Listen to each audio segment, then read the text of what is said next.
Kalumpung yalek kai bol kabalai kabala tip kum ka third AME SA knockout football tournament kabala penlong de ka kunhun juginong tri sarkar bat kibala shongthat kabala tip kum ka all marngar ex service man and service association kala poino shakabakut hapadeng ka jingale kai final kaba i shongshit hapadeng ka kunhun jong ka yau maulong FC persha ya ka lang phadur FC umdan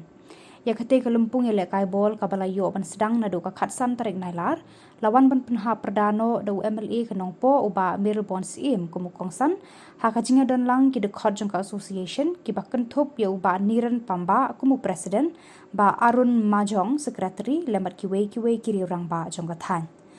haba phai pat chakate ka jinga khun final kabala penlong hamadan he joka shnong marngar ka kunhun joka yo maulong FC kala yo bandra ya ka nam ladu da ka ba penlim no ya ka lang phadur FC da ka arko lanot nakalyang kinong penyat kila samru ya ka song pisa ka ba arpo hajar tengka shika kunhun ladu harangkat ka trofi pat kumju ru ya ka song pisa ka ba khatsan hajar tengka bat ka trofi shika kunhun ka bala shajab